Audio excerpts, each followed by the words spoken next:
Assalamualaikum warahmatullahi wabarakatuh. Alhamdulillahirabbil alamin. Wassalatu wassalamu ala israfil anbiya'i wal mursalin wa ala alihi wa sahbihi ajmain.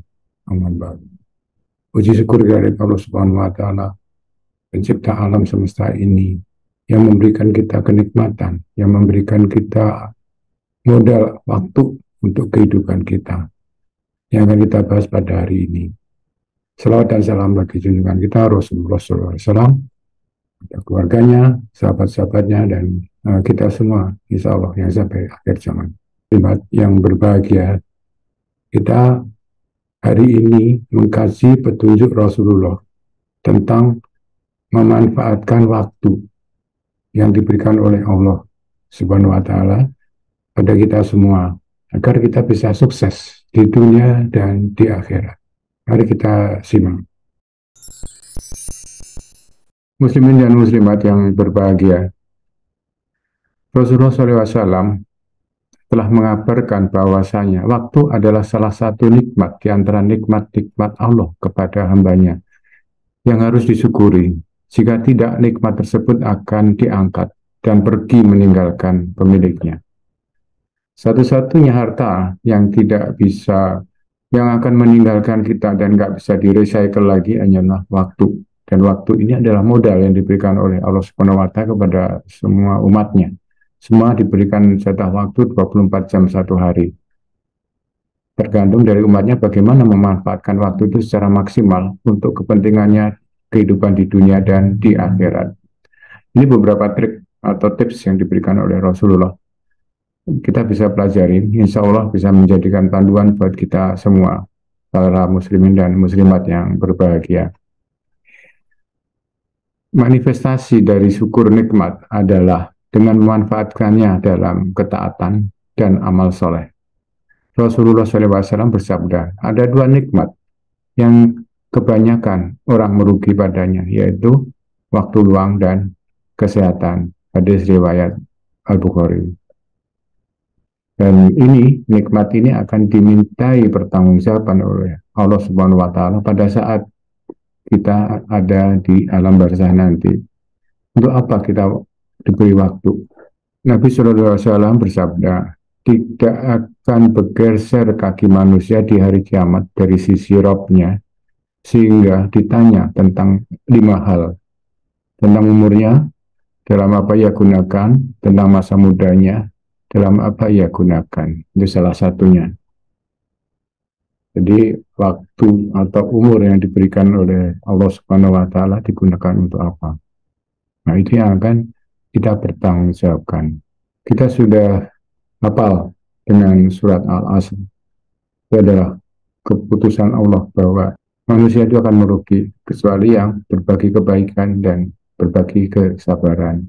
Jadi yang memanfaatkan waktu untuk kebaikan dan untuk kesabaran. Firman Allah juga ada di surat Al-Lail 1-7, demi malam apabila menutupi, demi siang apabila terang benderang. Demi penciptaan laki-laki dan perempuan, sungguh usahamu memang beraneka ragam. Allah memberikan waktu siang dan waktu malam untuk kita melakukan usaha yang beraneka ragam.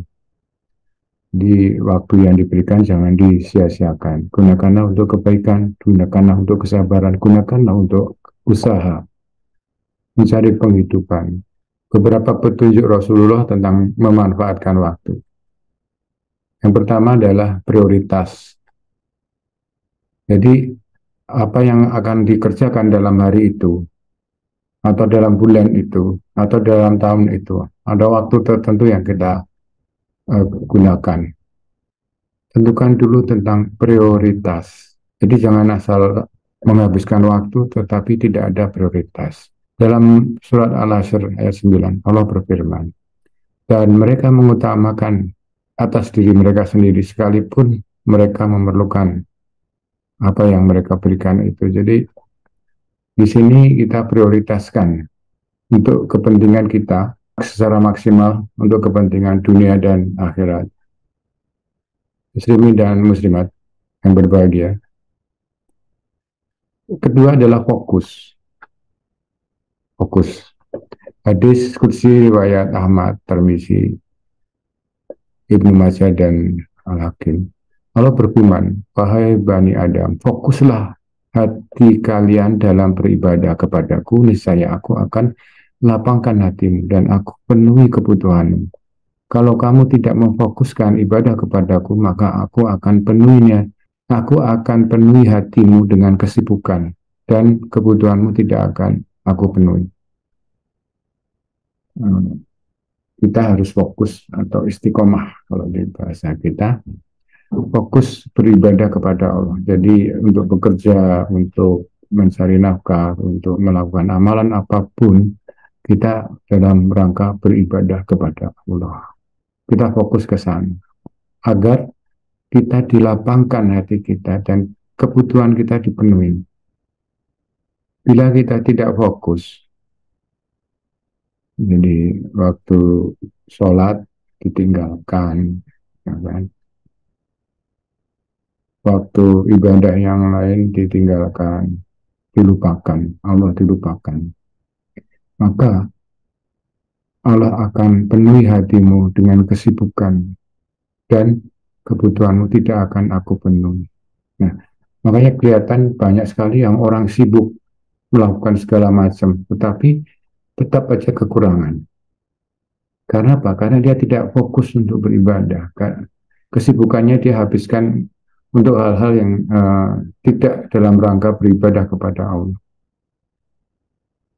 Oleh karena itu, dia dibuat semakin sibuk, tapi kebutuhannya tidak terpenuhi. Nah, ini kita mesti introspeksi diri, di bagian mana kita ini.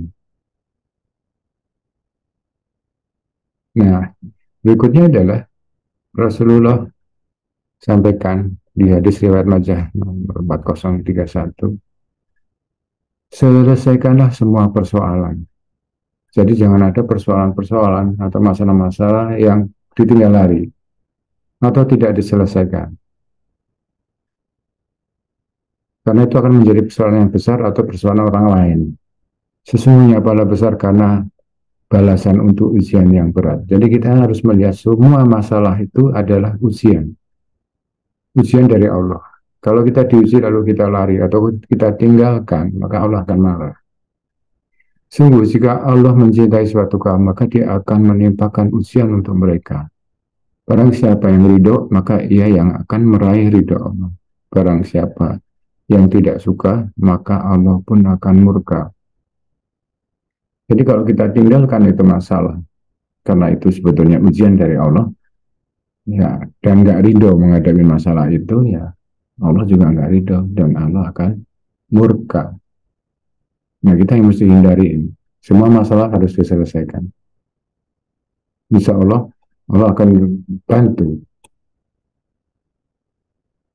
Berikutnya adalah manfaatkan semua kesempatan. Rasulullah selalu melihat peluang-peluang yang memungkinkan kita, agama kita berkembang, memungkinkan umat Islam sejahtera, memanfaatkan semua kesempatan. Beliau dikejar-kejar di Makkah, ini ada peluang untuk lebih baik, umatnya diajak berhijrah ke Yatsrib atau ke Madinah. Dalam rangka beliau bisa mengembangkan dakwahnya. Dari ilmu Al-Basir, Rasulullah berkata,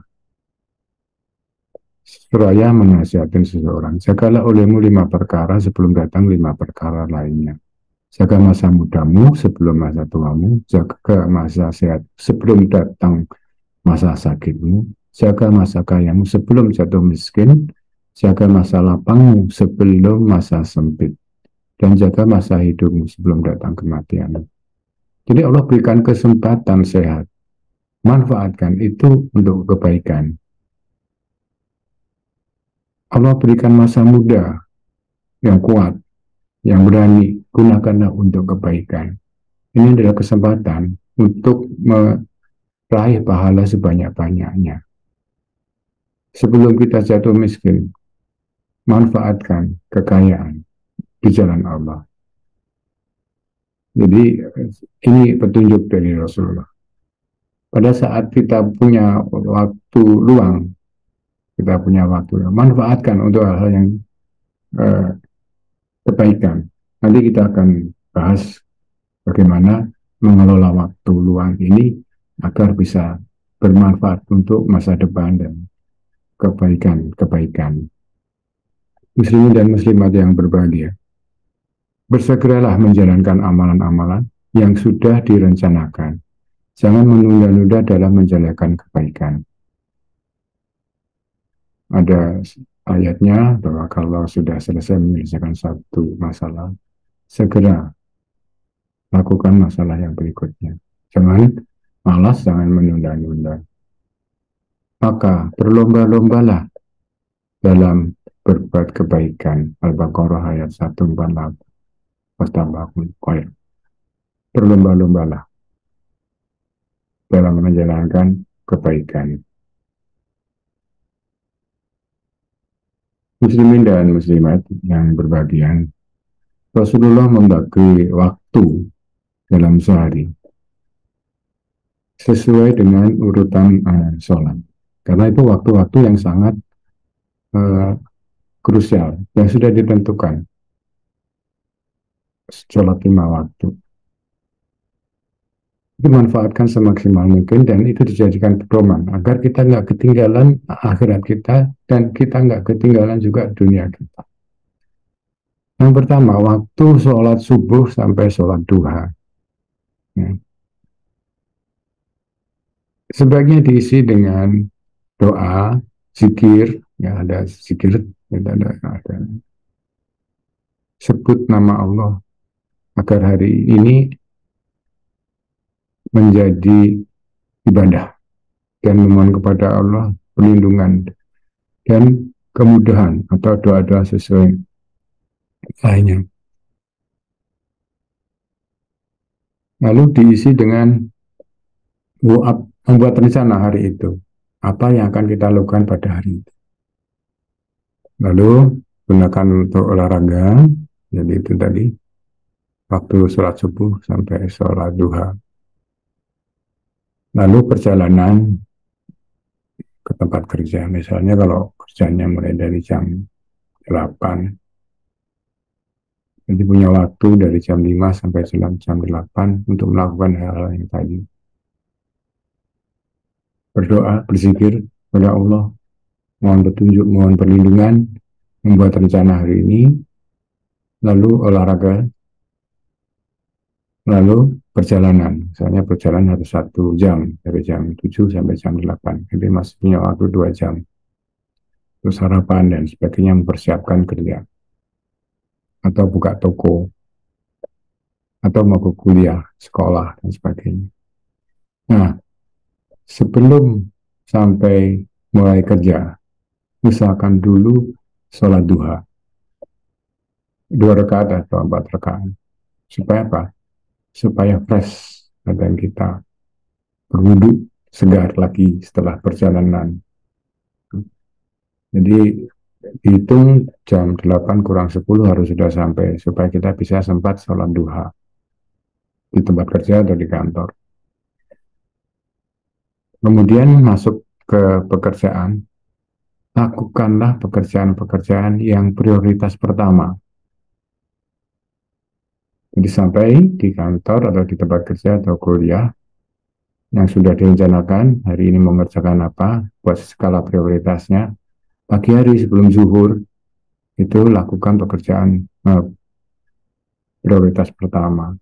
Soalnya mengerjakan pekerjaan-pekerjaan yang penting, membuat keputusan-keputusan dan sebagainya. Setelah sholat zuhur, sebelum sholat asar, laksanakan pekerjaan prioritas kedua. Jadi kita sebut ba'da zuhur. Kalau kita janjian sama orang, ya nanti baca zuhur aja, sebelum asar. Nah itu biasanya gunakan untuk yang melakukan perjalanan atau pertemuan. Nah, setelah pagi, sebelumnya kita sudah siapkan, pada zuhur, kita akan lakukan pekerjaan-pekerjaan prioritas yang kedua. Seperti menemui klien, menemui tamu, atau mengerjakan sesuatu yang menjadi prioritas berdua. Kenapa tadi saya bilang prioritas pertama di pagi? Karena badan kita masih fresh, masih segar. Lalu mbak dasar sampai maghrib melaksanakan aktivitas-aktivitas lain, yaitu menyelesaikan tugas-tugas terakhir, nutup toko misalnya, lalu pulang ke rumah, perjalanan ke rumah, ya, bertemu dengan keluarga dan seterusnya. Pada maghrib sampai isya itu aktivitas keluarga. Pada isya buat evaluasi malam, kita istirahat, kita mengevaluasi apa ya hari ini yang sudah kita dapat dan apa yang harus kita kerjakan esok hari. Lalu setelah istirahat jangan lupa jam 3 bangun untuk sholat tahajud, sholat malam. Bersyukur kepada Allah hari ini diberikan kenikmatan dan penyelesaian dengan baik dan seterusnya. Kemudian kita bersyukur, kita memuji-mujinya, lalu kita bersujud kepadanya, menghasilkan apa yang kita inginkan. Muslimin dan muslimat, itu tadi yang bisa kita sampaikan. Jadi yang pertama, dan jangan lupa kita diberikan kenikmatan waktu oleh Allah Subhanahu wa Ta'ala.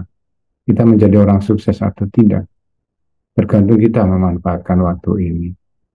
Yang kedua, buatlah skala prioritas agar apa yang kita lakukan tidak melenceng ke sana, melenceng ke sini, lari ke sana, lari ke sini. Standar prioritasnya harus ada. Yang ketiga adalah fokus, istiqomah. Ya. Istiqomah di jalan Allah. Bahwa segala sesuatu yang kita lakukan itu adalah ibadah. Yang keempat, bersegeralah untuk menjalankan amalan-amalan. Jadi kalau memang ada kesempatan melakukan amalan baik, lakukanlah. Terakhir, kita membuat jadwal harian, itu ikutin jadwal sholat, agar kita maksimal. Setiap sholat kita berwudu, kita bersegar kembali. Itulah yang bisa disampaikan. Jazakumullah khairan katsira. Mohon maaf bila ada kekurangan atau kesalahan. Itu mutlak kesalahan saya. Kebenaran dan kesempurnaan hanya milik Allah Subhanahu wa Ta'ala.